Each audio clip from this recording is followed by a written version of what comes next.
What is nice is that when I take another instrument, it's, the first steps you take on the new instruments, you're making like huge progress. So it's like, it's great. It's just like, oh, I'm getting better, really. While on the banjo, if I want to get, a little bit better, it takes a lot of work. So it's like sometimes it's good to, if I decide to work on a piece on a mandolin, and then I can, after a few minutes, I can play it just like, oh, wow, that's cool, On the banjo, if I want to learn something new, it's a challenge, but that's what makes it interesting too.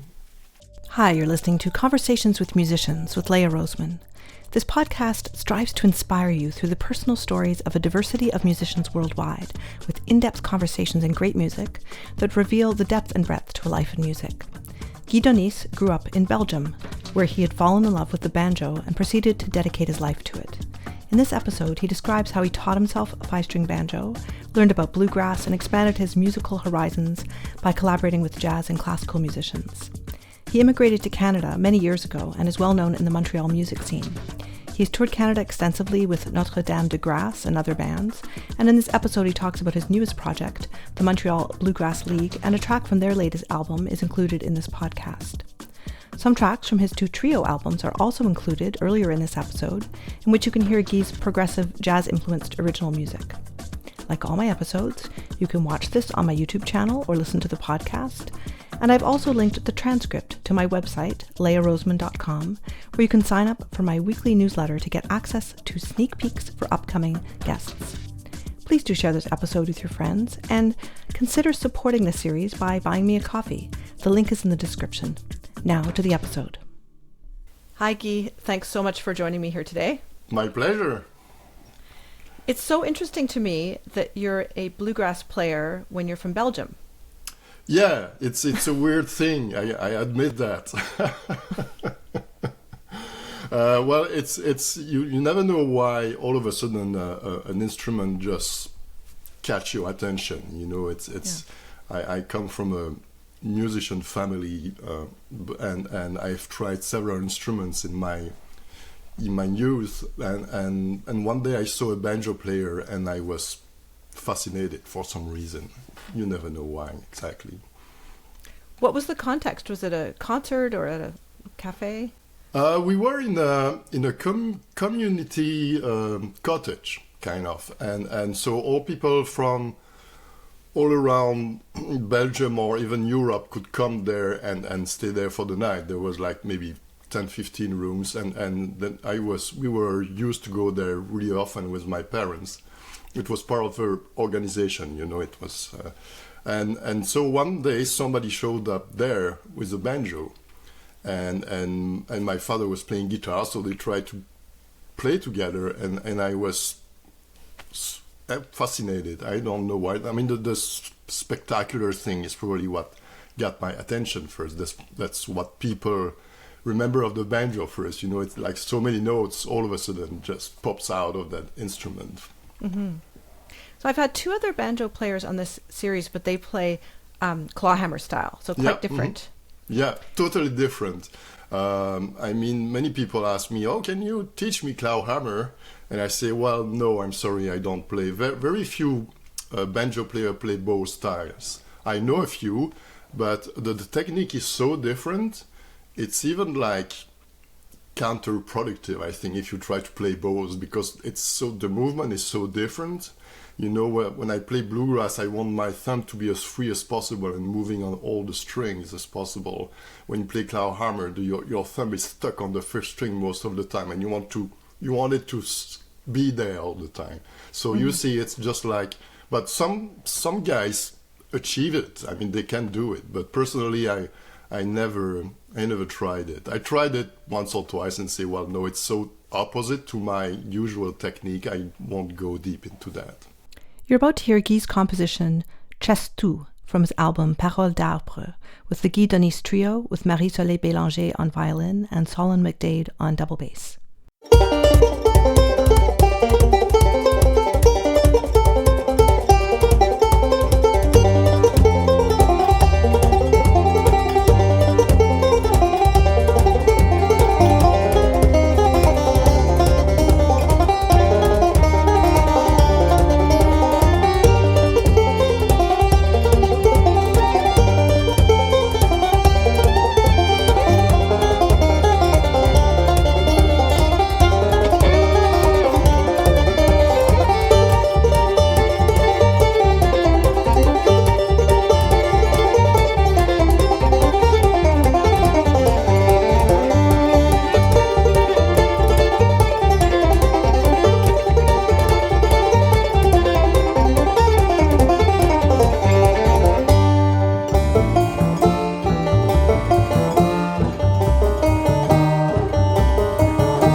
I know we're going to have some excerpts from some of your albums, but would you mind just doing a little demo and maybe showing a little bit? Sure. Let me first put on my picks, So that's what you need when you play bluegrass. You're going to use 3 fingers, usually a plastic on your thumb and metal on the other 2. Right? We play what is really typical of the bluegrass banjo is the rolling thing.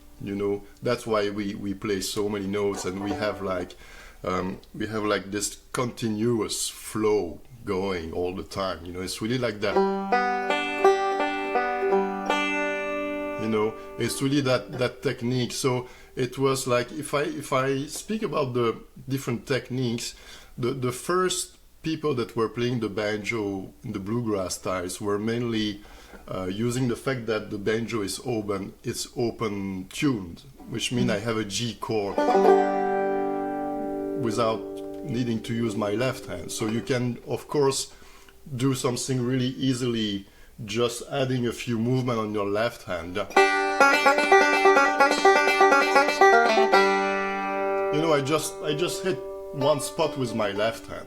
The rest is just like open strings. And it's based basically on arpeggios, which means I use mainly the notes that are in the chord. It's just like G, B, D, and G again. Okay? And what is really special with that banjo is that you have that 5th string. Usually on a 5-string banjo, you have a little key here to tune the 5th string. Mine is a bit special. I have all my 5 keys on the top because the 5th string goes into the neck here and goes out here in a kind of tunnel. So sometimes people ask me, is it really a 5-string banjo? Yes, it is, but you just don't see the usual key here on the 5th string. So I have a shorter string here on my 5th string that is the other way around of what you would find normally on a string instrument, which means that you have if I go to bottom, 4th string, 3rd, 2nd, 1st, and my 5th string is my highest string, So my highest string is close to my lower strings, which sounds totally weird, There is no logic in that. I always wonder, why do somebody add that string, and I had first a banjo in hand. I had no idea what to do with that string, lost in Belgium, wanting to learn the major. It was like, what am I gonna do with that? But after a while, you realize how helpful it is for different reasons. So my 5th string is tuned in G, but in fact, as it's shorter, it makes the same note as my 1st string,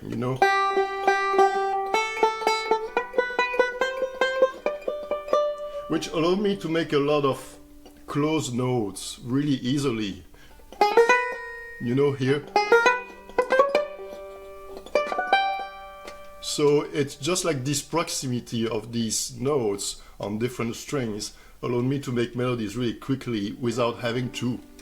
If I had to do that on a guitar, I would have to move my hand all over the neck. Here I just take one position and I'm able to do a lot of things within the same positioning because of that proximity of the notes. So I come back to my first bluegrass style, so working mainly with the arpeggios.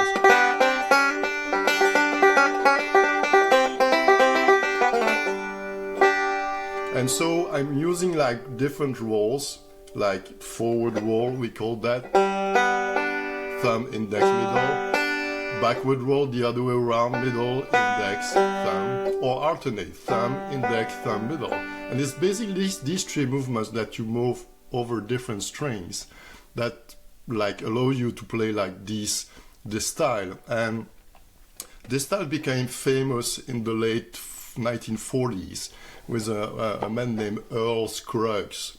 And he became famous, when you want instrumental music to become well known, there was one way that is great is if it's become movie music, if it's used in a movie or in a TV series, and I mean, he has one music that went famous because it was the music of movie named Bonnie and Clyde, and that was the famous for banjo player at least tune that named Foggy Mountain Breakdown, and it's really based on this arpeggios. Really based on that. Another tune went famous because it was the music of a popular TV series, which was the Beverly Hillbillies, and pretty famous in the 50s too.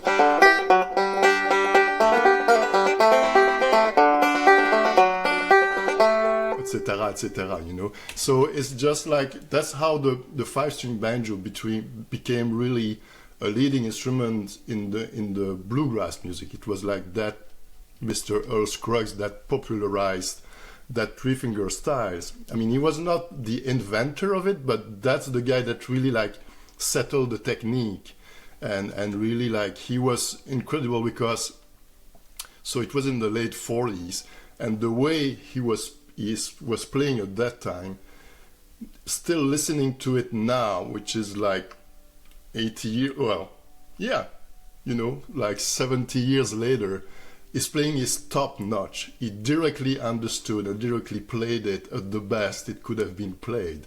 While normally when you develop a technique for an instrument, it takes a while, and the next guy takes it to another level. But his playing is still, if you listen to it now, is still at the same level as the top players now. It's still as powerful, it's still as fast, and it's still as clean, which is like amazing. I mean, wow, that guy got it like directly, you know, which is really impressive.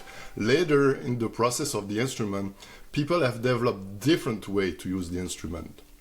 You know, just so instead of playing like just arpeggios, they managed to start to play scale on the instrument, okay? So that was called the melodic style, because that allows you to imitate and to reproduce what was really popular, which was the fiddle tunes that a lot of people were playing in the old time and bluegrass music.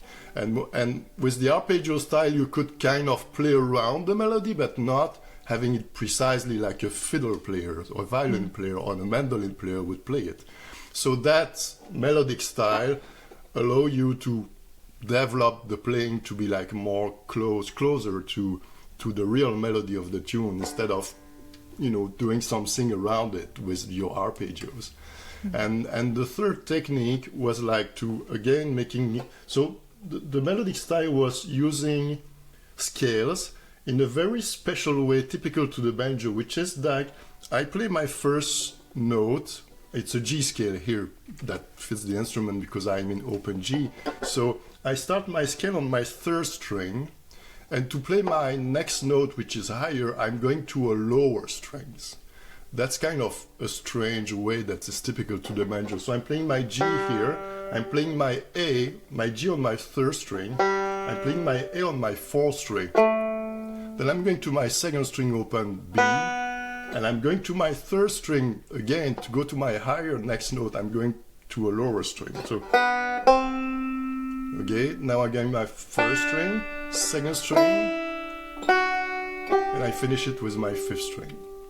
So you can play like almost, after a while, you develop that and you use the open strings, which, you know, you can play like the most common scale you need. I mean, in bluegrass and old-time music, it's based on, you know, pretty much the same kind of chords. So, you know, it's always in the key that is playable with the violin. So it means it's like in A, in D, or in G sometime, okay? So when you know these scales on the banjo, you actually can, you know, play these tunes pretty much. Now there are ways like to play in any keys if you want, but I won't like talk too much about it. It's really like for banjo geeks maybe.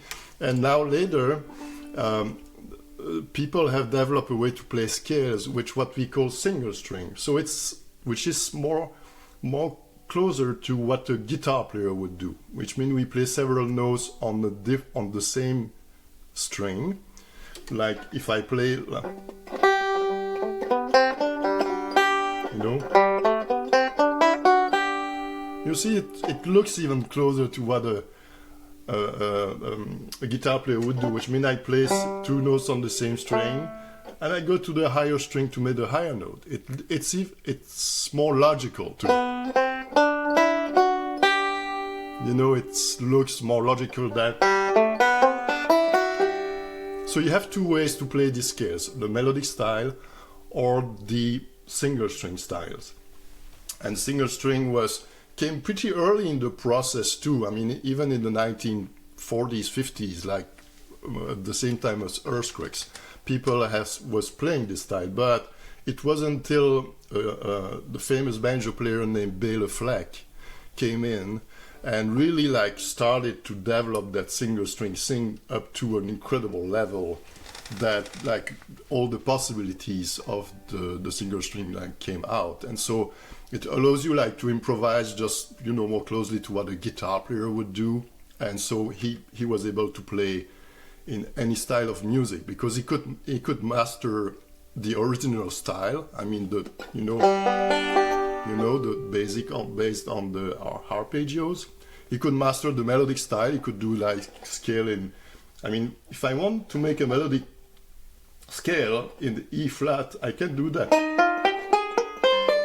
It's possible. You just have to know your neck a little bit. So, and then you can do the same scale E flat, but melodic style in the single string side. So you have like plenty of possibilities, to do things in the different styles. And also what is typical to this instrument and to, like strings instruments in general, but with the banjo I think a little bit more, that you can find the same note in several different places. So if I want to play a D, I can play a D with my open first, or here, or here, or here.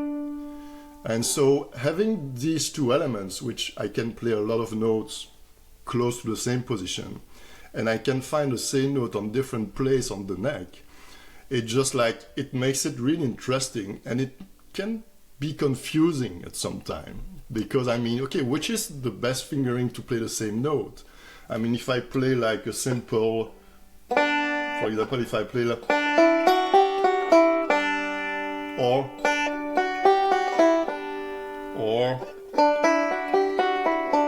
I play the same note here, and I have played it with 3 different fingerings.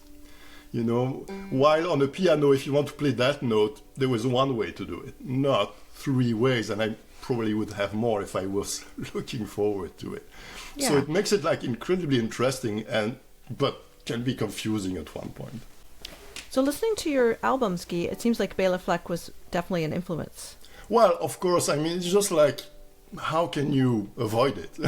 Yeah. Obviously. I mean, he really he really made a revolution in the technique of the banjo. But what is even more important, that he made a kind of big step up with musically what you can do with the instrument, which is like even more important, because many players have great technique, but after all, it's just like, okay, how do you use it to make great music? And that's what he made. I mean, it's comparable to Django Reinhardt made for the guitar. It's really to that level. He took the guitar and all of a sudden, wow, you can do that on jazz with the guitar. Béla Fleck has done the same with the banjo. You can take the banjo and the banjo, because the banjo was not taken seriously as an instrument for a long time. In the early 20th century, banjo was highly popular. And there you had like banjo orchestra, and they were played in classical music, in ragtime music. And all of a sudden, it just disappeared. It was also an instrument that was used a lot in comedy things, like white people, color their face in black and were playing banjo. It became like an instrument that nobody wanted to hear that much about. It had like a racist connotation, so even though the banjo came from Africa originally. Yeah, exactly. And so when earthquakes came in and made the banjo popular in bluegrass world, it was great because banjo became popular again, but it was in a very narrow musical community. The bluegrass fans loved earthquakes. But I mean, when Béla Fleck came in and started playing with Chick Corea and Joshua Bell and, you know, all these incredible names in any kind of music, then all of a sudden the banjo was respected in any kind of music, which was like great for people like me. It means that you don't have to prove to people that, yes, banjo is worth listening to it, you know. So when you were making music, nobody, well, the people that knew a little bit about wouldn't ask you, well, what do you play that silly instrument? Well, it's not a silly instrument, you know. It's just like, I mean, no music instrument is silly. It's just the way you use it that is silly or not. You know, it's the same with like, sometimes I listen to some players that play, you know, I was one bother in my life with a djembe player that was playing near my house, and he was playing really badly. So I developed a really like kind of hate for the djembe. But when somebody is playing djembe very well, it's super nice. I mean, so it's no instrument is like a joke or is like. I was one invited. At a radio show at Radio Canada. They were making a special kind of segment. I don't remember what show it was. And they were talking about instruments that were once not considered serious. So they made one show about the accordion, and then there was the banjo, and then there was like, you know, a few others. And so, yeah, it's not, it's all depends on the music you do. And so Béla Fleck is the guy that took the technique of the banjo to another level, but also took the banjo to another level of recognition amongst the music world in general. So that's incredibly important. I think Paroles d'arbres, the speech of the trees, I guess we translate it that way. Yeah, exactly. Yeah, well, tree talking maybe, I don't know. Tree talking, yeah. So the title track, actually, are you playing dobro on that? No, I'm not playing dobro on that. It's Joe Grass that is playing dobro on that, on that particular track. Yeah, I played a few tracks on dobro here and there, but when I need it on that track, he's playing the lead melody and he's making a solo. So I had to ask somebody that is like a really serious dobro player, which I'm not. Okay. So do you want to speak to that album? Or? That album is just like, it's. I already had a project that was a bit similar when I was in Europe. That I called Badian at that time. So it was a bit the same instrumentation, which is like double bass, violin, percussion, and the banjo. So that was my first try to get out of bluegrass, you know. And it's as my musical roots are really different from somebody that is from like Kentucky or Texas, or you know, it's just like I always felt that. I had to do something that was coming from my background, musical background. And so that's the first band I started playing my own composition and alongside the other band members. And so that Paroles d'arbres album is a bit like the following of that project. I took the same instrumentation again. And so I composed the whole album with that. And what was nice at that time that I was lucky enough to have a grant to write the album and then to record the album, which is one of the only time in my life I had that. So all of a sudden I have plenty of time to just focus on writing and arranging, you know, which was like really great in my life. So I'm really happy with that album. It's probably the album that, you know, if somebody asked me which album of you should I listen to if there was like one album, and I would say that's probably the one, you know, even if it was recorded like kind of 15 years ago now or even more. But I still think that just because I had that amount of time to just like think about nothing else but, you know, preparing that album, I think it's good. And now the only thing with this music is that like people ask me, okay, what kind of music do you compose? And I'm like, well, you know, it's you have the banjo, so it's related to bluegrass, but it's related also to my classical training that I had in my youth on the piano, and then you have that jazz element because of my father that was listening and playing jazz, and then I have this all this folk music. I am in Quebec here, and I try to play the Quebec traditional music as well. And so it's all these elements mixed together. And even, you can find, if you listen to it and you know a little bit, when I was a teenager, I was listening to mainstream music, to whatever rock, pop music was. And you can hear these elements too in that. So it's a bit of mix of everything. It's just like what pops out at the moment. Mm-hmm. But I try, I really try to make something that is like, that doesn't sound weird also. I want it to be like easy listening music. Even sometimes if it's like complicated stuff, because of that banjo thing. But I want it to be like easy to listen to. When you tell people, well, it's a mix of classical and bluegrass and jazz, and people could tell, oh my God, what is that strange thing? I don't think it sounds strange in any way. It's just like what comes out of my mind and my fingers at one point. Mm-hmm. This next musical selection is the title track from Paroles d'Arbre with the Guy Donis Trio.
Well, it's a beautiful album. And also the Thanks. second one you did with that group, Roots, Risks, and Rêveries. Yeah. I really like that tune, Grenouillages. Okay, yeah. Uh-huh. Which I guess we translate as frog-like. I don't know what you meant by that. Yeah, it was like, you know, I have a little cottage in the middle of the woods somewhere, and every spring you have like these like frogs coming alive and making like huge noise, you know, and so that tune just came from that period, and so I was trying to find some songs. Yeah, and Grenouillage is a bit like I will just show you if you want. It's a bit close to at first to a guitar player technique, which is like you're just playing the bass string with your thumb like this, which we don't do often with the banjo. As I show you, it's more like, you know, the thumb can play any string at any point, but the guitar players play finger picking, mostly gonna alternate the thumb on the bass string and playing the melody with the other two. So that's a bit the idea of that too.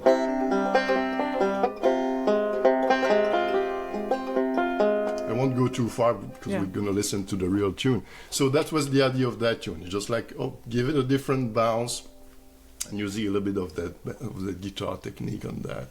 And also, well, and also, I mean, I had that bass and violin player on that, and so I always liked having strings like that arrangement of my tunes for some reason. Yeah, that's the one I'm really happy with. I mean, that tune is just like, well, that's a nice tune to listen to, and yeah, and it's and sometimes you make things that are really like complicated, and sometimes finally the best tunes are the ones that are not that difficult. And this one is a good example. You know, I mean, to play on the banjo is probably one of the easy tune on the CD, but after several years that I have recorded, I can say, well, that's one very good tune, you know. So sometimes you try too hard, you want to, you know, make something impressive, and sometimes when you just cool down a little bit, that makes things more interesting. Yeah, it's beautiful. Thanks. So it's with Marie-Soleil Bélanger, and is it Solon McDade? How does he pronounce his name? Solon McDade, yeah. Uh-huh. Okay. Yeah. Now you will hear Grenouillages from the Guy Donis Trio's album Roots, Risks, and Rêveries.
Now, let's go back to your youth. I'm curious. So you mentioned you were taking classical piano. Yep. How did the banjo really come into your life? Like, you heard the banjo that one time. Mm-hmm. How old were you then? I was around 17.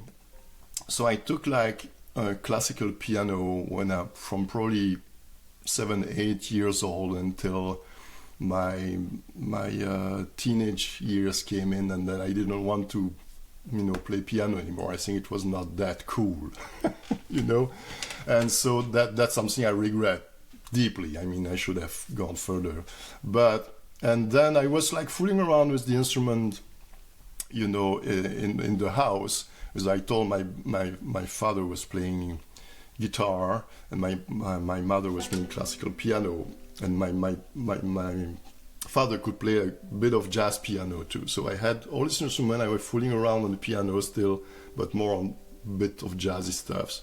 And at one point I asked to have a string instrument for myself, and I bought a little, and they bought me a little mandolin. That was my first personal instrument. It was a small mandolin. And I was playing it, but I was not that passionate about it. I just fool around, but never really dig it. And so when we were at that place that I was talking sooner, and I watched that banjo player, and I really stayed the whole evening just watching him. And a few, I don't remember precisely, but weeks or months later, my father bought a 5-string banjo. And he pretended that it was because he always wanted one, but my guess is probably he saw my interest. And when I put my hand on that, it just never stopped. I mean, that was definitely my instrument. And I'm still playing some mandolin. I'm playing guitar. I used to play a little bit of dobro. But, I mean, banjo was always my main thing. The other one I played because as trying to be a professional musician, you have to try to spread your possibilities a little bit, because I mean, obviously in Quebec, I mean, being a professional banjo player is kind of a myth.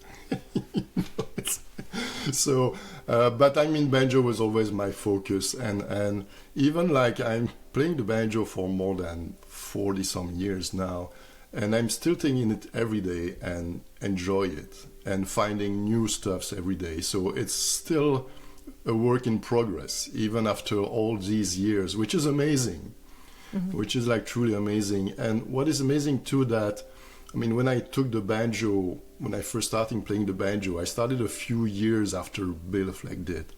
And so the way the banjo was played when I started playing it and the way it's played now is a totally different thing. So all through my career, I had to just like, oh, that's a new way to do things. Let's work on that. Always.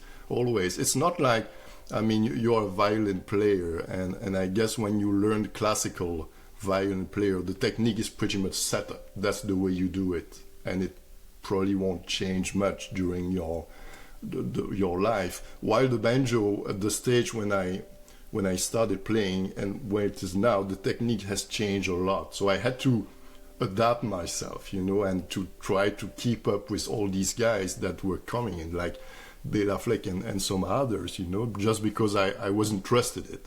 It was not like a competition. I didn't want to be like, but I was so interested and fascinated by all the aspects of the instrument that I always wanted to, okay, how do these guys do that? I wanted to know how, So it was like, it's still a work in progress. It sounds crazy after all these years, but it's that's what makes it like really interesting. I'm still like passionate about it. Mm-hmm. Yeah. Hi, just a short break from the episode, which I hope you're enjoying so far. If you want to check out over 100 episodes you may have missed, in addition to your podcast player or YouTube, I have an extensive website, leahroseman.com, with show notes, transcripts, the complete catalogue of episodes, and you can sign up there for my weekly newsletter to get access to sneak peeks of upcoming guests. Please do share your favorite episodes with your friends, follow me on social media, and share my posts. And if you can spare a few dollars to help support the series, that would be amazing, and you can find that link in the show notes. I'm an independent podcaster, and I really do need the help of my listeners. Now back to the episode. I mean, I've played violin for almost 50 years, but it's still very much a work in progress. And I used to think if I got, once I was a professional, I would have this time to like learn other instruments, or I'd have that motivation. But no, it's still all about the violin. Yeah. It's what is nice is that when I take another instrument, it's the first steps you take on the new instruments, you're making like huge progress. So it's like it's great. It's just like, oh, I'm getting better really. While on the banjo, if I want to get a little bit better, it takes a lot of work. So it's like sometimes it's good to if I decide to work on a piece on a mandolin, and then I can, after a few minutes, I can play it just like, oh wow, that's cool. On the banjo, if I want to learn something new, it's a challenge, but that's what makes it interesting too. So Guy, speaking of mandolin, were you influenced by Sam Bush? Well, yeah, I was influenced by Sam Bush, and well, I'm the mandolin. I never went deep in the mandolin like I went with the banjo. So I played pretty much what came out naturally with me on the mandolin. I never studied precisely one player or another. It's just like what my instinct tell me to do. But Sam Bush was a really important person musically. I mean, when I was first started playing the banjo, I mainly listened to what was called at the time new grass music, which is like bluegrass music, but a bit with a more like rock and roll attitude, which is like mixing like really like high power tune and having that kind of less stiffy attitude that most bluegrass bands had in the early days. And so there was a band named New Grass Revival. And you have two eras of that band. The first was, but Sam Bush was part of both. And Béla Fleck came in that band in the second era of that band. It was the first big important band where people discovered Béla Fleck, So it was like, but I mean the heart of the band and the soul of the band was really Sam Bush all the way.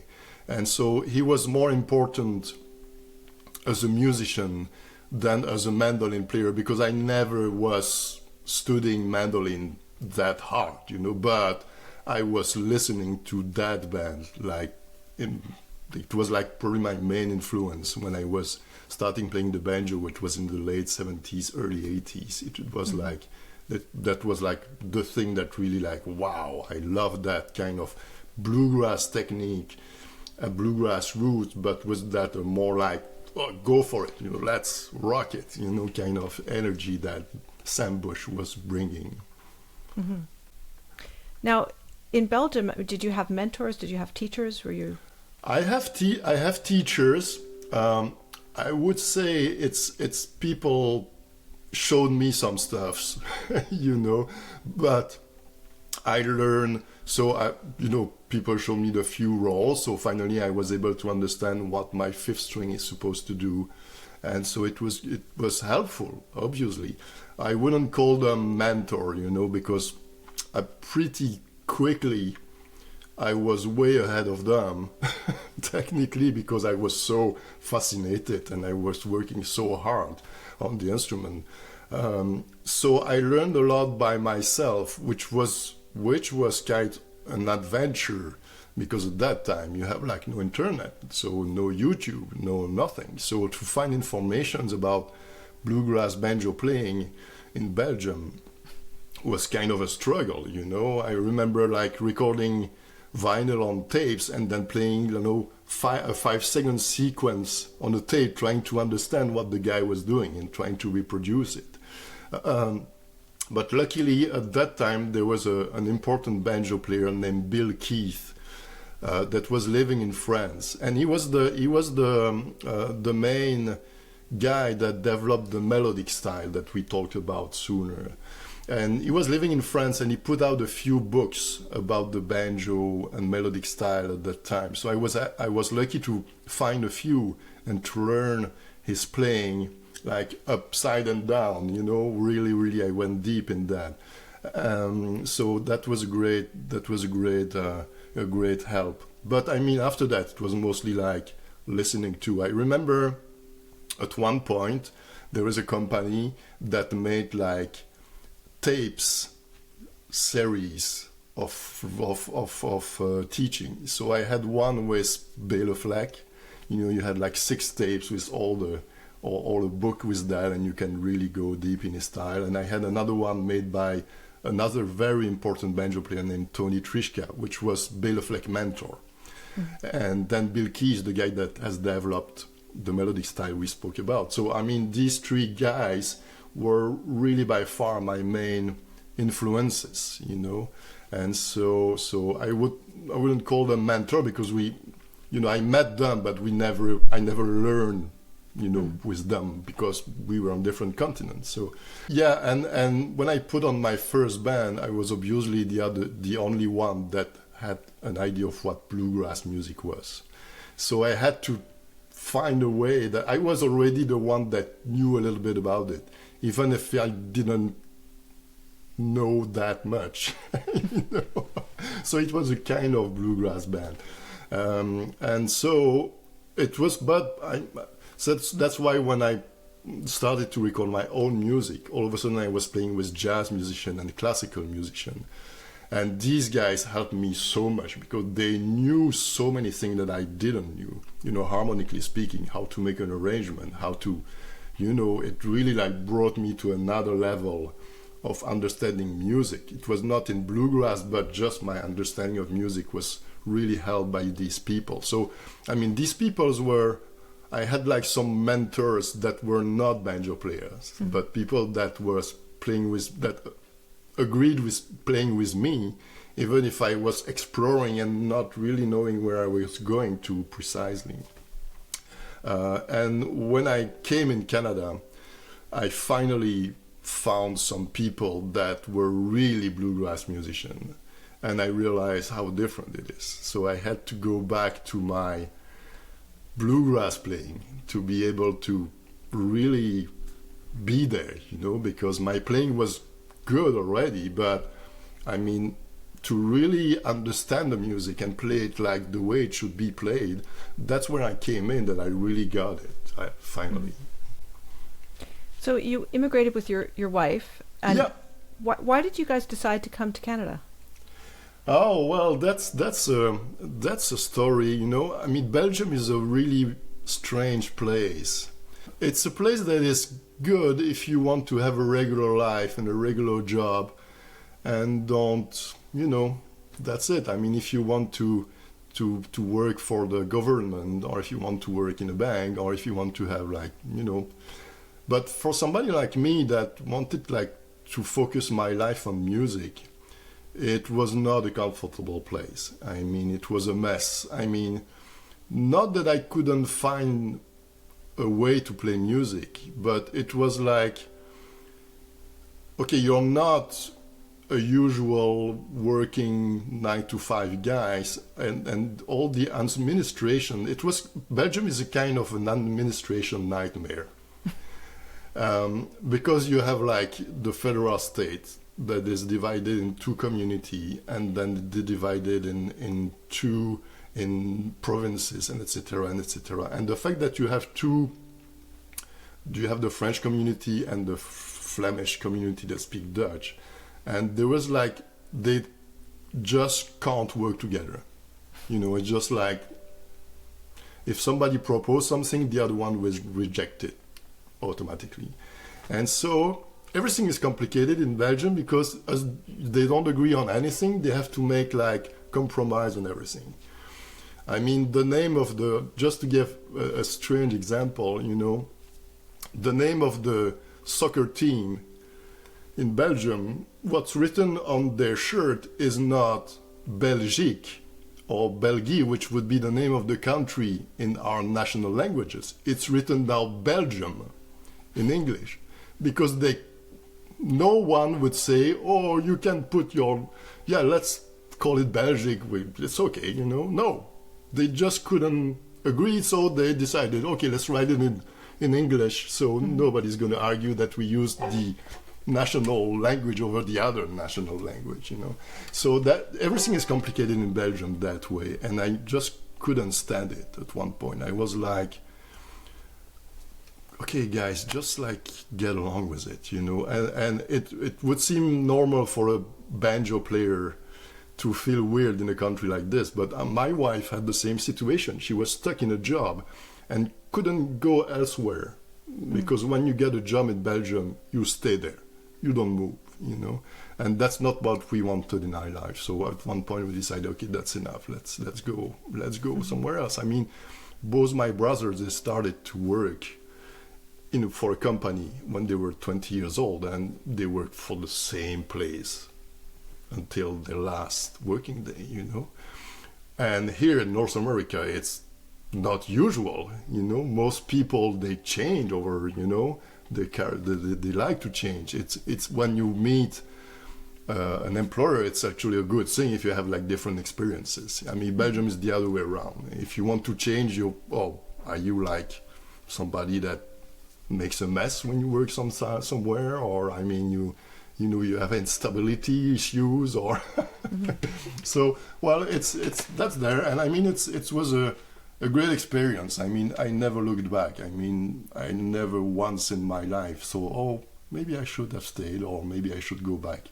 Whoa, no way. It's kind of, it's really a freedom that I have here that I didn't have there. That's really the final point. It's a kind of freedom, It's just like Belgium and Europe and a lot of countries in Europe are so like tight in one way to see things that when you try to make your own things a little bit out of what's usual, it makes things like complicated. So I don't want my life to be complicated. My professional life is weird enough, so I don't want things around to be complicated. Yeah, before we started recording today, I had asked you if you knew Flemish. I was curious about that, because Belgium is a very small country, and you said you had to choose between Flemish and English. So I guess you made the wiser choice. But it is surprising to me that most Belgians don't know a bit of both. Well, again, it's that kind of like antagonism, is it the right word, between the two communities. I mean, I am a Flemish, I won't bother learning your language. And the French are a bit, I'm Belgium, won't bother. And, and again, I mean, I had like some really good friends that were Flemish, really good friends. So most people don't really bother about that. But against a minority of like, extremists or whatever you call them are making this thing big all the time. And that means that politically it's always like, a nightmare. I mean, when Belgium once was not able to put on a government for a year and a half, the country was without government for a year and a half because they couldn't settle together to do it. So they couldn't make a coalition because they have smaller political parties? Exactly, okay. Yeah. Interesting. So. We were just talking before about Tony Trischka. So you actually worked with him a little bit? You met him a few times? Actually, I have a little story with Tony Trischka. I mean, in my first band in Europe, a long time ago, we decided to make a recording. And we asked Tony Trischka to come in Belgium and produce it.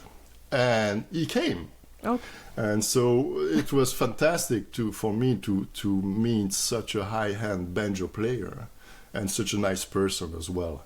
And so we spent the time of the recording in Belgium together, and we felt good together, And then I went to New York to spend a few days with him, and so I told you sooner that I don't really have a mentor, but I mean, if there is like one important banjo player that I actually met and learned a lot from him, just watching him closely, it is Tony Trischka. And he was, when I started playing, he was the big guy, and he was the guy pushing the boundaries on the instrument. And then he had a student named Béla Fleck that came in and just like, wow, take over everything, And when I went to spend a few days with Tony Trischka, he's still living in New York. And the first night I came and he said, okay, come with me, we go see a show. and it was New Grass Revival with Béla Fleck playing the banjo.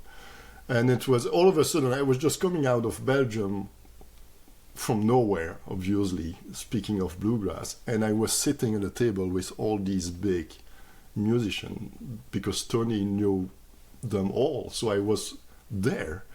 But what am I supposed to say to these guys? Just like, what? I have no idea. I just shake hand with Béla Fleck. Hi Béla, this is my friend Guy from Belgium. He's a banjo player too. And I say, hello. I was still very young at the time. I was like 20, well, I don't know exactly, my late 20s probably. So I was like super shy. What am I supposed to say to these guys? But so yeah, I had the chance to meet these big people and see what their life is. And the thing I didn't want to do was just like to try to push and keep, being friends with these guys. I want to be friends with these guys, absolutely, because I know what their life is. And they're meeting people like me every day, so you don't want to bother him.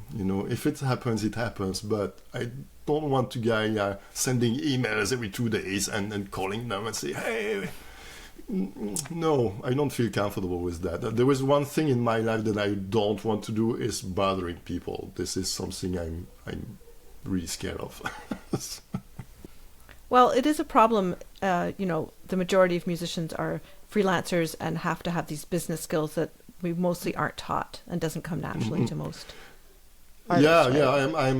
I'm a disaster at that, obviously. As I was always, most of the time, the leader of the band I was putting on, I had to do the business side as well because nobody would do it. And so I did a bit of it. But I mean, just to give a simple example, I mean, nowadays it's easy. You can send emails to a group of organizers, but after that, you have to follow up. I don't. Because I'm if I have to call somebody and say, hey, did you listen to my demo? Did you watch my video? I feel like I'm bothering people. And as I told, I hate that. So I don't do it. And so whoever wants to hire me, hire me, but I won't call you 15 times in a row. Unfortunately, that's the way things work. I mean, now to be a successful musician, you have to be a good musician, but you have to be a good entrepreneur as well, or to have a good team around you that takes care of it. But I mean, very, very few person manage to have that outside of the show business world. I mean, obviously, I am not part of the show business at all. I'm so, underground that no one's gonna say, oh, I'm gonna make business with that guy. I'm gonna make a lot of money out of him. Well, no, you won't probably. So watching Tony Trischka, what kind of insights did you get when you're able to see him in person? I mean, there was a kind of power in his playing and a power in his focus. I think that, people ask me, what makes a difference between high-end musicians? And I say, it's the brain. It's totally the brain. I mean, you can have like some physical abilities, that can put you a little bit give you a little advantage. But I mean, the brain is all there is. I mean, and so the brain you start with, but also the way you train your brain later. And so I'm focusing on that a lot when I'm teaching now, because I realized that, I said that earlier, I realized that really late in my process. And so I had to work hard on that, to force my brain to control what I was doing and knowing what I was doing. And so that was amazing. I mean, you watch these guys and the power of their concentration is amazing. I mean, how can watching Béla Fleck playing like Rhapsody in Blue on a banjo, wow, it's just like, because that's not an instrument where the fingerings are natural.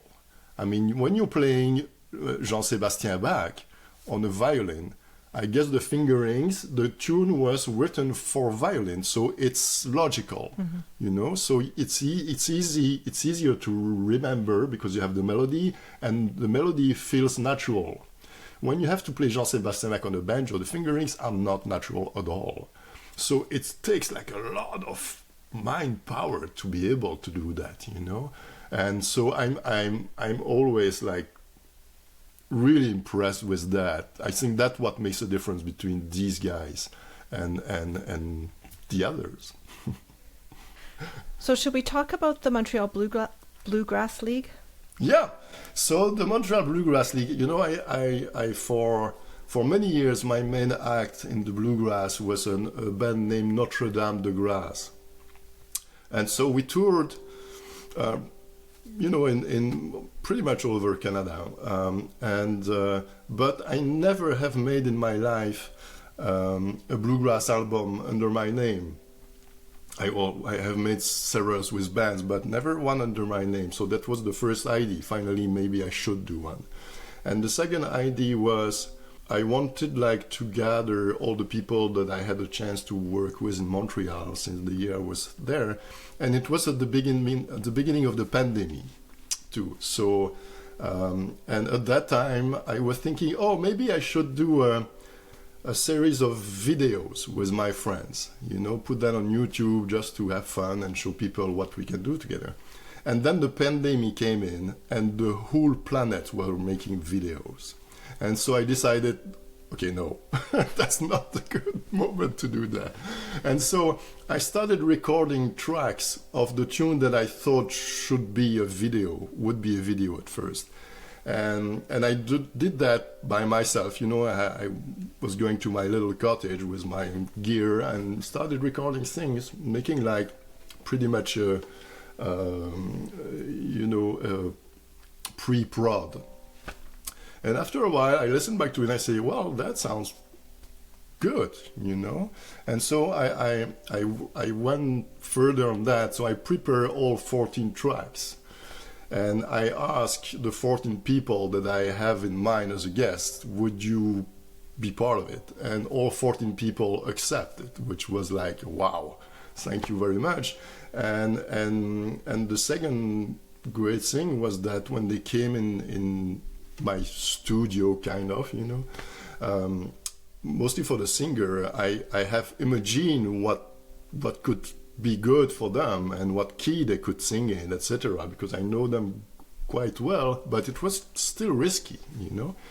But they came in and recorded, and I'm so pleased with the results. I mean, and I really decided on that album that I would make only covers, which means this is the first album in my life that has like no composition on it.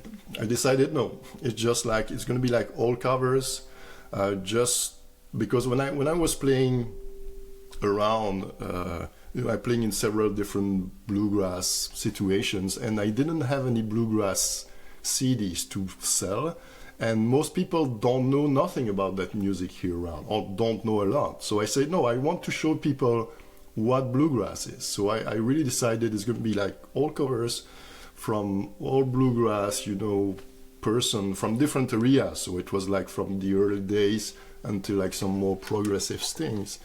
And so that was the idea, and it kept me busy during the pandemic, which was a pretty good thing for musicians, as you know. And so it came out really well. And so now the Montreal Bluegrass League ID started with that album, and then it became a band, and then now it became a monthly event. So in Montreal, I have once a month and invite a musician or two to play with me, and then we have an evening with that is split it in a performance, and then after that I invite anybody that want to jam with us, and I really like make it for any level players, you know, just the guitar player that can strum a few chords, come along, we'll integrate you, or, you know, because I did that because many of my students are totally petrified when they have to play for people. So I want them to introduce them to playing with other people in a non-stressful situation. So when they sit down with like 15 or 20 other musicians playing around, the focus is not on them, you know. So it's a good tool for them to just, you know, get used to playing with people. I was listening the other day to a Béla Fleck interview, And he said the first thing I learned on the banjo was the roll I showed you, you know. And so I learned that roll, and I learned like two chords on the left hand. And so so he went to folk jams or bluegrass jam, and he was sitting in the back and just practicing his roll with changing the chords to play along. That's how it started. So that's where everybody is starting, you know. And so I really encourage people to just, we won't play fast, we won't play flashy stuff during the jam. It's just for everybody to feel able to play with other people. So the Bluegrass League is like a kind of concept now, if I can say. It was for the album, then a band that I play live with, and then the monthly event that is like a performance and jam thing. So it became like pretty interesting finally. And I guess it's also what you would have liked to have had when you were coming up in Belgium. My God, yes. Yeah. Yes, please. I mean, I missed that because that probably was a struggle in my development, which was like I couldn't find anybody to play with. And the musician that I was playing with, I was the one that was teaching them how to do things, you know, but nobody never took me. You know, it's as a musician, you get better when you play with better musicians than you are. Yeah. Okay. And so at first in Belgium, it was tough for me, you know, to find these, because nobody was as passionate as I was. You know, it's never a matter of I was more gifted. It's just that I was so interested and so willing to be good at that very quickly I was, you know, a step up of everybody else around me. And so if I had been at that time surrounded with people with the same level of energy, you know, in the way we want to be good, it probably would be really helpful, you know. And that's probably why I reached my peak, I think, pretty late in my development, you know, musically speaking. I was always able to play fast. Fast is, you know, no problem with that. But I mean, really being able to control what I was doing and to really like be aware of what I was doing precisely, that came pretty late in my development, because nobody told me, hey man, you should like, you know, be a little bit more aware of what you're doing. Usually I was just reproducing what I have learned, you know, just by, you know, repeating it over again. I was able to do it, but never was really understanding what was going on, really. It was way later in my development that I decided, okay, now I should, you know, understand a little bit more how this instrument works, you know. And so, yeah, so that was tough in Belgium to be a bluegrass banjo, just because you don't have that emulation, is it the right word? Just people to push you to go to get better, you know, the right thing. But I had that, when I was playing more jazzy stuff, so more, you know, in my own material, because I could play with jazz musician and classical musician that has like so much knowledge that I didn't have. But with the bluegrass sides, again, it was really when I came here that I met like some people that know exactly how you should play that music. And have you spent time like in the summers down in Virginia or Kentucky? Not much, actually.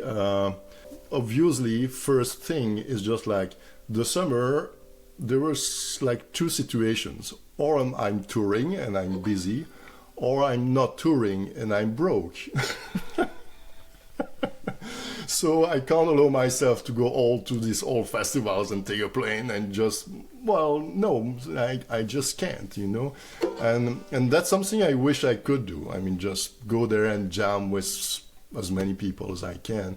And I mean, and also playing in the States when you're a Canadian, officially, I mean, if I wanted to book dates, it's complicated. Yeah. I mean, just like it's really an issue. So I never bother to try to. I mean, I'm still so passionate about the instrument, but I'm like not a businessman at all. I'm not an entrepreneur at all. That side is missing in my career. Actually, I know that. That's the way I am. I try to, you know, but when you try to do something that you're not interested in, you're not good at it. And that's where my business side is. I mean, I don't like to do it, so I'm not good at doing it. I try to, sometimes I send a mail away, hey, would you hire my band? But that's about everything I do. I will not call back and say, hey, did you listen to it? Because no, I just can't, and I mean, and obviously, who in the business who would say, hey, you're a banjo player, I'm going to take care of your career. Well, it's not like the flashiest thing in the world if you want to be an agent or whatever. But I managed to make regular gigs. I have students always. So, I mean, my career is to the point when I'm happy with it. I mean, I'm not like, sometimes I see those musicians, like highly successful musicians. I mean, they are all over the place all the time. I mean, they have quite a frantic life, And I don't know if I want this. I mean, I probably would have enjoyed it at one point if I could have it. But now I like to, the luxury I have in my life is time, That's the only luxury I have in life, but I think it's a big one. And so I never, I make a lot of compromise in my life because of my musician career. But on that, I never make compromise, which means I won't sacrifice everything to music, because I like to go to my cottage, just relax and read books and not being obsessed with my next gigs or my next recording. I think it's a luxury that I have. And so, it's just like, I mean, when you read interviews about all these big guys like Béla Fleck, I mean, these people are so intense. I mean, they just finish a gig and then they go in the hotel practicing for the next project. Wow, that's something that I I can't do. I mean, it's just like after a gig, I'm just like, I just want to relax and have a beer with a friend and just, And so you see how, I mean, that's why these people finally achieve to be like such incredible musician. And I mean, Béla Fleck was talking about his collaboration with Chick Corea. And that's how I realized how intense this guy. I mean, they had recorded something in a studio, and as soon as Chick Corea came out of the cabin, he was already looking at charts for his next project. And he's, wow, that's intense. I mean, I'm not like that. And I'm more passionate, and I'm probably practicing more than many musicians. But compared to these guys, no, I'm not there, obviously. So you teach different instruments, different levels, group, private, and online. I'm mainly teaching banjo, actually. Okay. When I have a request, I can teach mandolin, and I even teach guitar to one person that asked me to. So banjo is the only instrument that I can say, I know it. I know how it works. I know how to teach you and how I can make things work for you. On mandolin I can show you some things, but I'm clear with people. I mean, I can show you stuff, so I know the basics, technique things, but obviously I won't bring you to a high level, So banjo is really the main thing on my teaching, because that's what I feel comfortable to do. Because I mean, sometimes I see people pretending to be teachers, and I'm just like, whoa, you should not, and I don't want to be one of these people. Do you use tablature with most of your students? Oh, that's a good question, actually. When I started teaching, I was using tons of tablatures, because that's the way I learned a lot when I found these things in Europe. And I realized that many people, if they just learn through tablature, they're stuck with it and they don't really understand what they're doing. So I have a tendency to use tablature less and less as a teaching process now. So I'm mainly showing the tune to the people just by ear. Mm-hmm. And then when they have it, I give them the tablature as a reminder. If they can't find the tune anymore, if they have how was I supposed to play that? That's what I do, because if you're stuck, I have so many students over the years. Some of them were learning on tablature, were doing really well, but many of them, they were learning by tablature, were not really understanding what they were doing, and were just reproducing numbers on a page, rather than reproducing the melody they have in their head, you know? Yeah, it's interesting. Adam Hurt, the clawhammer player I interviewed last year, he said the same thing, and he doesn't like using tablature himself, but he'll give it to people at the end of the workshop, at the end of the lesson. Yeah. I use tablature a lot. I mean, I'm comfortable with it because what is written down on the paper make sense musically to me now. You know, so it's that way it's good. I mean, Béla Fleck used tablature all the time. I mean, he just transcribed the whole Rhapsody in Blue from Gershwin for his next album, and he can't read music fluently, so he always transfer everything in tablature for the banjo, and he can read it really fast and really well. And the same thing when he made his classical album, like some times ago, he just transcribed everything in tablature because he can't read just as classical musician can do. So from my early classical training days when I was I can read music, but I'm not any close as good as real classical musicians are. But yeah, I can read, if I have the musical score of a traditional tune, I can read it right there because it's in G or D or A, and it's okay. But I mean, I certainly couldn't play a Bach partita reading it because that's too complicated. I had to stop on it. I had like one time I was asked to record some Bach on the banjo for a short film. And wow, I had to transcribe it to tablature and to work hard to be able to do that. I couldn't read it and transfer it to the instrument right away like you are able, because you have the training for it. I don't have that training anymore for it. So you talked about your Phantom, your tunneled string before. When you bought this banjo, did you sell your old one? What kind of collection do you have for instruments? Okay, yeah, I'm probably one of the only banjo player on earth that have only one banjo. Because this is a kind of pricey instrument. Not in the same league as the violin, probably, but still, So, and when I feel comfortable on one specific instrument, I don't feel comfortable on another one. So I don't see the point to buy another instrument that I will never play because I won't feel as comfortable as I am on mine. Now, the story of this banjo is that a friend of mine that is a banjo player and that always had several high-end banjo players at home because he likes it, one time gave me a call and say, "Wow, I have a new banjo, you should come in and try it. I thought you might enjoy it." And I went there and I loved it really, really. And it is this banjo.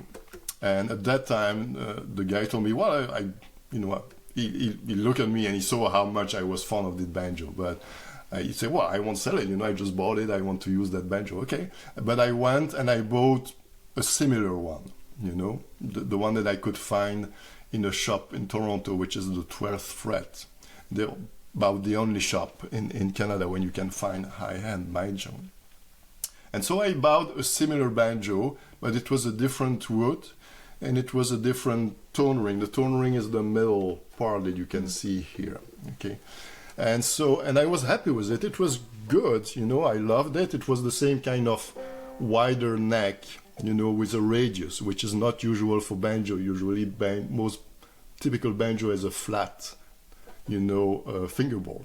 This one is a radius fingerboard, which most modern banjo players use, like Béla Fleck and all these guys.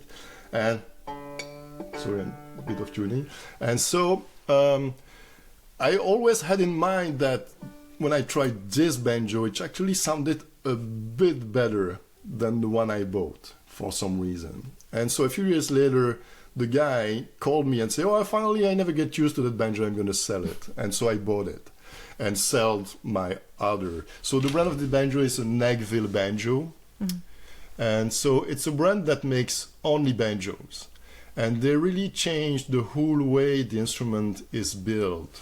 Usually, when you see this part, what we call the pot of the banjo, the way to tighten the skin is always hooks and nuts here around, you know. While this banjo, it's a whole piece. And you tighten it with a kind of system that makes the two big metal parts to be stuck together. And so you can tighten your skin by just moving one part over another. And so it makes the banjo like really different. It's so easier to set it up. You know, when you had to tighten the skin with the other banjo, you have to go to one individual hooks after another, which this one you just, if I remove the resonator, the back part here, it's easily to remove. You can go on the side with a special key and you just tweak your skin in seconds, you know, which is helpful. And also it changed the sounds of it because it's all in one piece instead of having like 80 different like metal parts that you have to adjust to have the right sound. If it's just one body thing. So it makes things like easier to for example, if I had to change the skin, what I have to do because it become pretty old, as you can see it's all worn out here, it takes like minutes, while in another banjo it would take like hours. Mm-hmm. So all these things are interested. And then the tunnel here with the fifth string, it's an old idea that they like reactualize, you know, but it was not their original. It came for a banjo that was named Zither banjo, that was made in England in probably 19th century or early 20th century. But this is an old idea, and it's good because, I mean, when you move, sorry about that, when you move over the neck, when you have a key here, a tuner here, it's in your way. Yeah. Now with this system, it's not. So it makes, now, I mean, the main difference is really that body design, the neck that is like a bit wider than usual, and with the radius. I mean, the fifth string tunnel is a bit more of a gadget. I mean, obviously it's great, but that's not what make me buy this banjo. It's really the playability and the sound. It has like a deeper sound that most banjo have. I mean, banjo has a tendency to be like a little bit aggressive. This one has really like a fuller sound. And again, you know, people like Béla Fleck or another named Noam Pikelny that have the big name now, they have a tendency to want a banjo that is less bright than, you know, in the early days of bluegrass. So from the latest album, is there a tune you'd like to share? I was thinking also you had that promo video with the guys. Yeah, mm-hmm. Yeah, that was a tune that I thought would be good for a promotion tour. So, and again, it was during the pandemic. So I spent some time putting on a video that was a bit more than for people playing the music, you know, and this is the first time in my life I've done that. So I went around Montreal, it was during the winter, and I shoot a little, you know, view from there and tried to mix it with the tune. And the name of the tune was One Way Track, which makes sense with, you know, roads or railways or whatever view you could find about that. So yeah, I had fun with that, and it looks like people enjoyed it, you know, more than just for people playing their instruments, which is like what I do usually, because that's what happens, you know. So yeah, that's a good tune. It's a nice tune, and it's like powerful. I mean, you have like a few ballads on that album, but obviously when you want to make a promotion, you want to have like a powerful tune to promote it. This final tune is One Way Track from the Montreal Bluegrass League's recent album with Guy Donis on banjo, Joémie Verdon on double bass and voice, Léandre Joly-Pelletier on guitar and voice, and Tommy Gauthier on mandolin. For those of you listening on the podcast, I'll link the video to the show notes.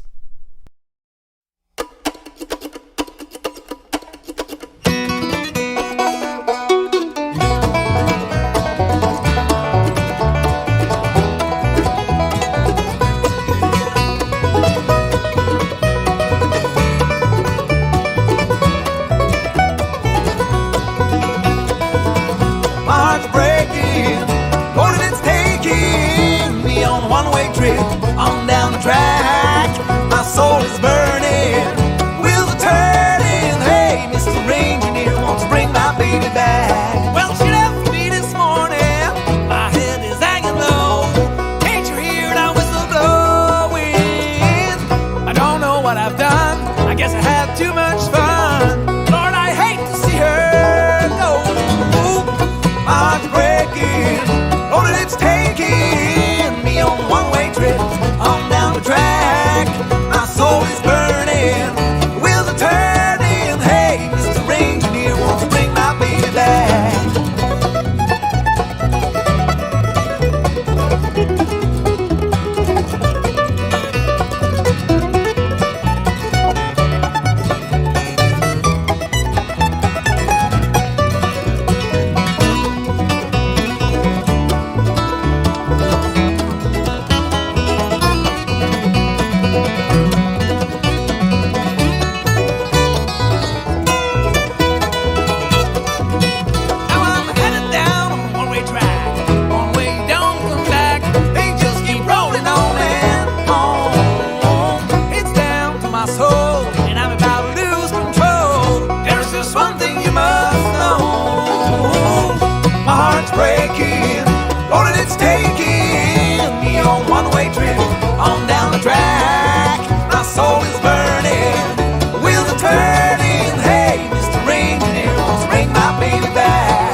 Yeah, it's neat with the scenes of the driving in winter.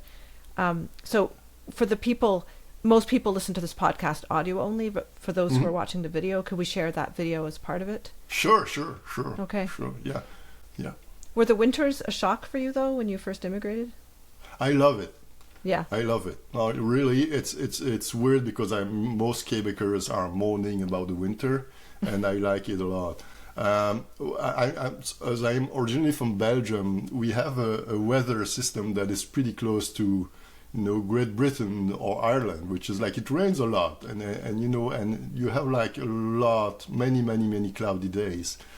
So when I came here, and you have like that, so you have like two different life. You have the summer and you have the winter, and it's two complete different things. The nature changed totally.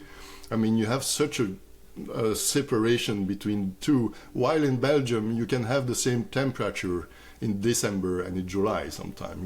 Here, no, you really have a clear season difference, and I really enjoyed it. I mean, I love the summer, but I love the winter as well. I mean, the winter means no bugs. I mean, you can wander around on your racket, and I love it so much. And you have like no allergy problem, which I have sometime in the summer. So I mean, I feel, I have some people that I know that has like, they immigrate to the south and say, oh man, you should come over here. That's so nice. And I say, okay, what is the temperature today? And they, well, it's 38. I say, oh no, thank you very much. I prefer the winter. I never suffer from the cold. If you adapt yourself, it's cool. While I suffer sometimes from heat, so I'd rather be in a country where, like this. Yeah, I agree. So to close this out, Guy, I thought it might be interesting for you to reflect. you know, you were self-taught, self-motivated, and growing up in a time, as you said, where we didn't have the internet, we didn't have all these sources of information, but we didn't have the distractions as well, you know? That's an excellent point.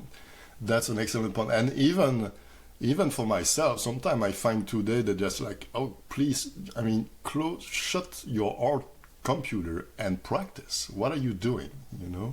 And so if it's an issue for me that is born without all these things, I mean, can you imagine for a 15 years old kid how tough it is to decide, now I'm going to leave TikTok and I'm going to put my hands on an instrument? It's you have to be like, to have a powerful mind to do that. Seriously. So you're right. I mean, I had some difficulties because I was missing these tools that we have now, but at the same time, I have an amount of time, you know, and that most young people don't have, because they have so much pressure to be on these screen all the time. And probably not only for arts, for anything. I mean, why should you leave your computer where you feel comfortable to just go out and practice tennis? You know, that's the same thing or just learn how to be an engineer, you know, or whatever. I mean, it's for any learning process. I mean, these screens are a big issue. It should be used as a tool, and it's not a tool anymore. It's just, it's an abduction, you know, I think. Mm-hmm. I imagine you teach a lot of adults, and are they using the banjo as kind of therapy, you know, to deal with the rest of their lives? That's a really good question too. Yeah, I feel sometimes like a therapist when I'm teaching. I feel that people need to just forget about everything for an hour. And I mean, and yeah, they learn things about music and they have fun. But I mean, yeah, music, it's for many of them is a way to just like, okay, forget about everything, the issue I have in my life. And yeah, I have like, my younger students is 11 years old. My older is around 80. So you have like any, and of course they have different goals and different possibilities, because you know, when you start playing an instrument and you're later in age, the more difficult it is. I mean, but it's still, I mean, I have many older students that are able to play with other people and to come to the jams, and it's a big thing in their life, I think. Well, thanks so much for sharing your story and your music today. It was really wonderful to meet you. Thank you. I hope I didn't speak too much. For some reason in my private life, I don't talk much. But when you give me a mic and allow me to speak, I'm fluent, and sometimes a bit too much. My job is to get you talking. I hope you enjoyed this episode. Please do share this with your friends, and check out episodes you may have missed at leahroseman.com. If you could buy me a coffee to support the series, that would be wonderful. The link is in the description. Have a wonderful week.